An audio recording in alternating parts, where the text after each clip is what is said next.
마가복음 22장 1절부터 4절의 말씀 가지고 또 은혜를 나누기 원하고, 오늘 그 과부를 통해서 사랑을 말씀하시는 예수님, 나는 널 이렇게 사랑하는데 넌 나를 진정으로 사랑하느냐? 예수님께서 물으실 수 있습니다. 예루살렘 입성 자체가 하나님의 사랑의 구체적인 사랑의 실천입니다. 사랑을 하면 몸으로 나타나고 결과물로 나타내 보일 수 있습니다.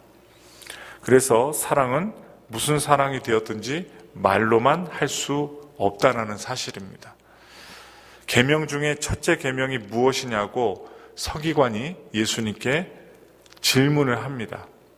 그래서 예수님이 정확하게 질문에 대한 답을 하지요. 내 마음을 다하고 목숨을 다하고 뜻을 다하고 힘을 다하여 하나님을 사랑하라 하신 것이요, 두 번째로 내 이웃을 내 몸과 같이 사랑하라. 우리가 그렇게 사랑하고 있는지 한번 생각해 보세요.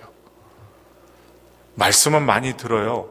그런데 저와 여러분들이 생각해야 될 것은 직접적인 내 신앙생활 안에서 나와 관계가 있는 사람들 가운데 내가 이득을 보는 사람, 아니면 나에게 상처를 주었던 사람, 이게 목사만이 아닙니다. 많은 성도들이 그래요. 목사님은 말씀을 가까이 하니까. 그렇죠. 아닙니다. 말씀을 가까이 해도 그것을 실천해야 될 때가 있습니다. 성도들도 실천해야 될 때가 있습니다.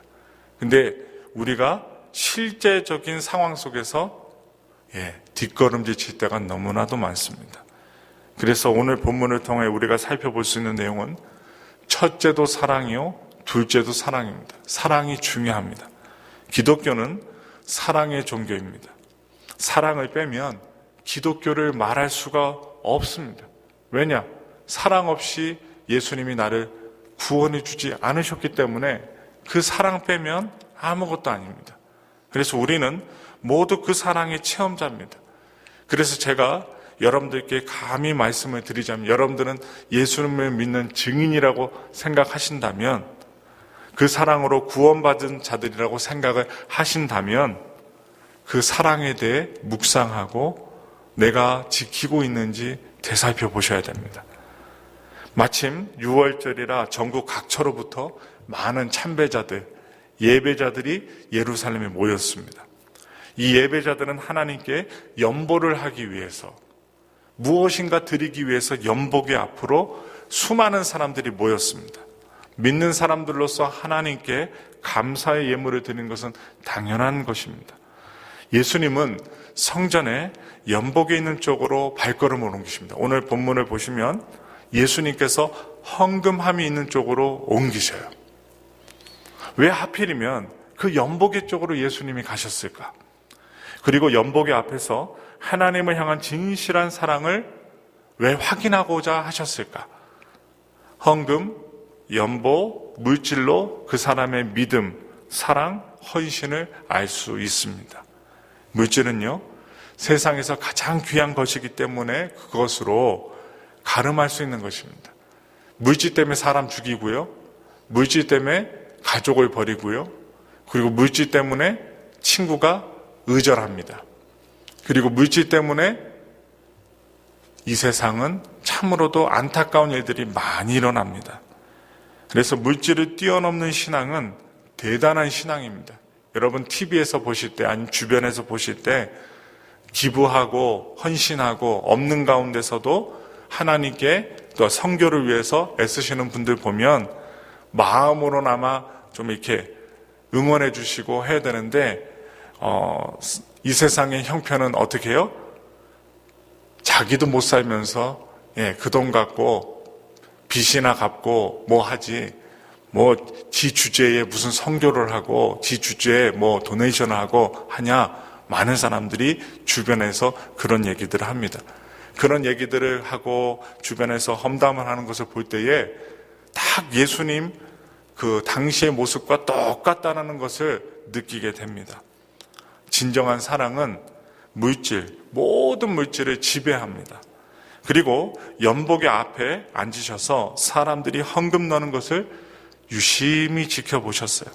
많이 헌금하는 자도 있었고 적게 헌금하는 자도 있었습니다. 이때 예수님의 눈에 한 여인이 확 들어옵니다.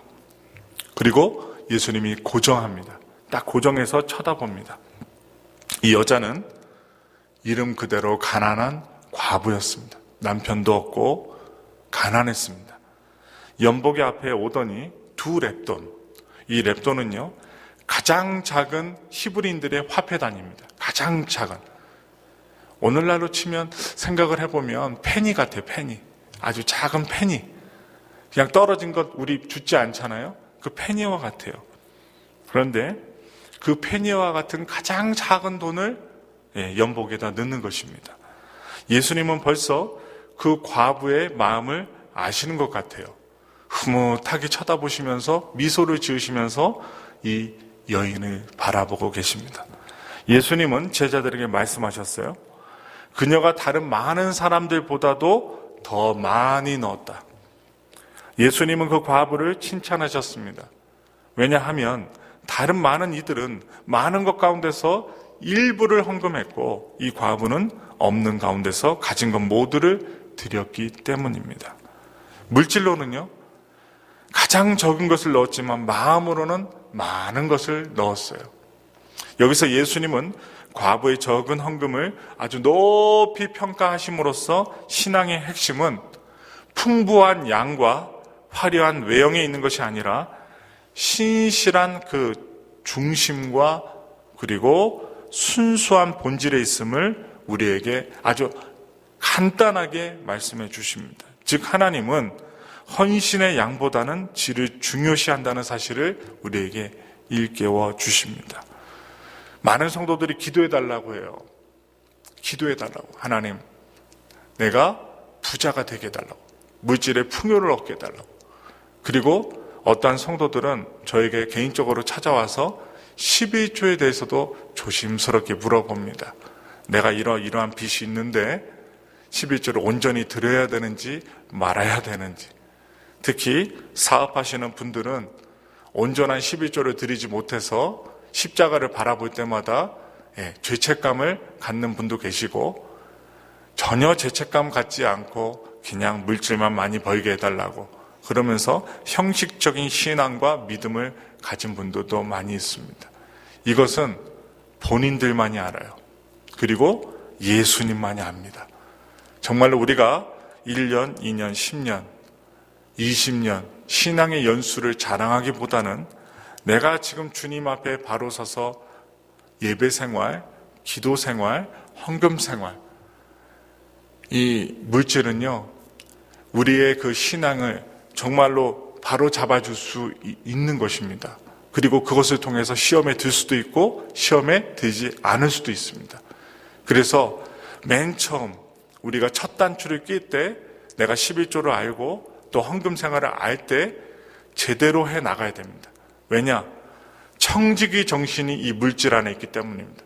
하나님이 나에게 물질을 주신 것은 나만 쓰고 목사만 쓰고 아니면 사업가만 쓰고 그리고 내 자손들만 그 재산을 유산을 물려주어서 대대로 잘 먹고 잘 살라고 주신 하나님의 물질이 아니라 적신 아무것도 갖고 나오진 빨가벗은 몸으로 태어나서 우리가 지금 돌아보면 입을 게 많고 신을 게 많고 또 치장하는 것도 많은데 왜 우리에게 적신으로 나왔는데 먹고 살 수 있게 하시고 굶지 않게 하셨는가?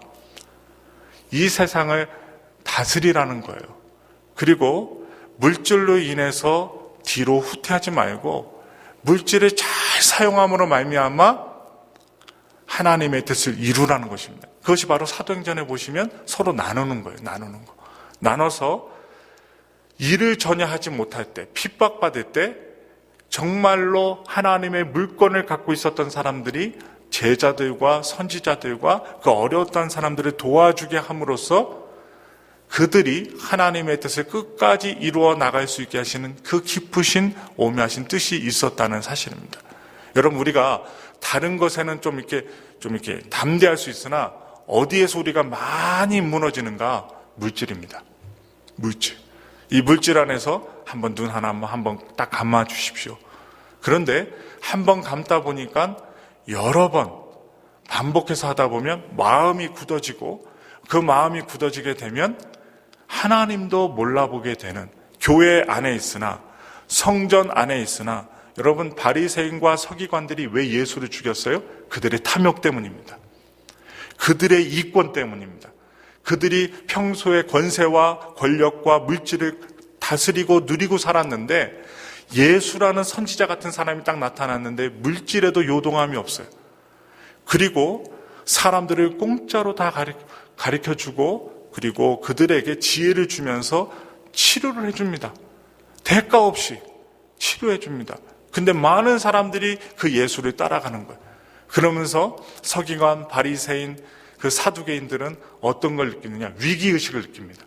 자신들에게 향했던 대중들의 그 관심과 그 정치적인 역량이 떨어지지 않을까 두려움에 휩싸이고, 정말로 선하게 아무것도 없이 베풀면서 하나님의 나라를 알려주셨던 그 예수를 죽여버립니다. 그래서 예수님은 그 죽음을 당함으로써 이 나라에, 하나님의 나라를 선포하시고 알려주십니다. 부탁드립니다.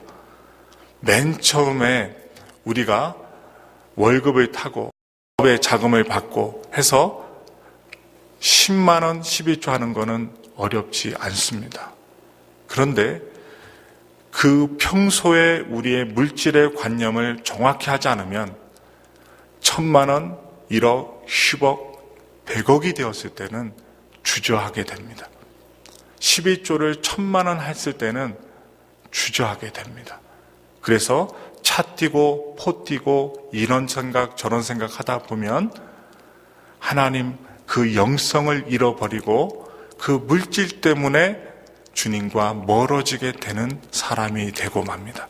그러므로 하나님 사랑과 이웃 사랑의 실천 방안을 생각해 보셔야 됩니다. 우리는 사랑의 빚진 자들이에요. 하나님의 사랑을 받지 않은 사람이 있습니까? 하늘보다 높은 사랑을 받았습니다. 많은 사람들이 언제 깨달았냐? 죽기 직전에 깨달아요. 죽기 직전에. 얼마 전에 돌아가신 조양호 대한항공 이 회장도 법관한테 이런 말을 했답니다. 하도 자기 부인 이명희 씨 난리친 내용이 나오고 두 딸들이 몇 년에 걸쳐서 완전히 집안에 안타까운 갑질하다가 물 뿌리고 땅콩 던지고 그러면서 어떻게 해요? 자기가 진짜 아버지가 이뤄놓은 것들 그 딸들이 자기가 회장인 줄 알고 자기가 사장인 줄 알고 비행기 돌려. 그리고 어떻게 해요? 많은 사람들의 시간을 허비시키고 그런 창피를 당하고 하다가 주주총회에서 낙방할 뻔하고 어려움을 겪었는데 법정으로 이렇게 소송을 당하고 만나게 되자 제 삶을 정리할 시간을 달라고 했다고 합니다. 내 삶을 정리할 시간을 달라고. 나이 80에 내 삶을 정리할 시간을 주시오 하고 몇 날 며칠 있다가 오래되지도 않아서 삶이 마감이 된 거예요. 그 수많은 재산을 남겨놓고 마감이 된 거예요. 여러분 잘 생각하셔야 됩니다. 물질이 우리를 구원해 주지 못합니다. 우리의 가족을 구원해 주지 못합니다. 제가 암 환자들을 만났을 때 돌아가시기 직전에 그들이 하는 말이 꼭 있어요. 용서하며 살 걸, 사랑하며 살 걸, 이해하며 살 걸 제가 후회가 막 급합니다. 이 생각까지 있는 것은요 정말 감사한 일이에요. 암세포가 이 뇌까지 가면요 이런 생각할 겨를이 없어요. 동공이 열립니다. 눈동자가 돌아갑니다. 옆에서 아무리 말을 해도 못 알아들어요. 사경을 헤매요. 그러다가 숨이 끊어지는 거예요. 제발 부탁드립니다. 우리가 살아있을 때 사랑하며 살아야 됩니다. 물질도 주님의 영광을 위해서 써서 정말로 부끄럽지 않은 하나님 앞에 갔을 때 부끄럽지 않은 모습으로 한 걸음 한 걸음 나아가야 됩니다. 그리고 하나님께서 나에게 많은 것을 주셨으니 욥처럼 내가 적시로 나왔으니 내가 적신호로 주님 앞에 갑니다. 이 마음이 있으면 물질을 넘어설 수 있는 초연함의 신앙이 우리에게 주어질 수 있다는 것입니다. 그 초연함이 누구에게 있었는가? 바로 이 가난한 과부에게 있었다는 것입니다. 그 수많은 사람들이 그 연복의 앞에 있었는데 다 계산적이고 그리고 자기의 모든 것은 떼어놓고 정말로 나머지 것을 주님 앞에 드렸는데 살림이 없었음에도 불구하고 물질이 없었음에도 불구하고 자기의 모든 생활비를 드린다는 것 여러분 어렵습니다. 말로 듣기는 쉽지만 어렵습니다. 당장 내일 먹고 살 일이 없는데 낸 마지막 남은 것을 주님 앞에 드렸던 수많은 성경의 인물들을 보면 그 마지막을 주님 앞에 드리고 죽음을 맞이하고자 했던 그들의 마음이 있습니다. 근데 그 마음을 하나님께서 아시고 피해갈 길을 주시고 채워주시고 또한 칭찬해 주시고 은혜해 주셨다는 사실입니다. 우리가 여기를 넘으셔야 돼요. 이 담장을 넘어서고 예전에 있었던 그 수준에서 올라서셔야 됩니다. 맨날 그 수준으로 있다가는 안 됩니다. 저도 마찬가지고 여러분도 마찬가지고. 그래서 하나님이 기회 주실 때 넘어서시게 되면 그 넘어선 상태에서 딱 밑을 내려다보면 감사할 것입니다. 모든 인생에는 고비가 있습니다. 그 고비에서 담장을 넘는 신앙으로 넘게 되시면 하나님의 오묘하시고 깊고 크신 은혜를 체험할 수 있다는 사실을 분명히 기억하시면서 오늘 그냥 무조건 헌금뿐만이 아닙니다. 내가 못 넘어서고 있는 관계, 내가 못 넘어서고 있는 물질, 내가 못 넘어서고 있는 하나님과의 그 신앙, 이것을 다시 한번 점검하셔서 진정으로 십자가에 달리신 예수 그리스도의 앞으로 한 발자국 한 발자국 더 나아가시는 우리 모두가 되기를 예수님의 이름으로 축원합니다. 기도하겠습니다.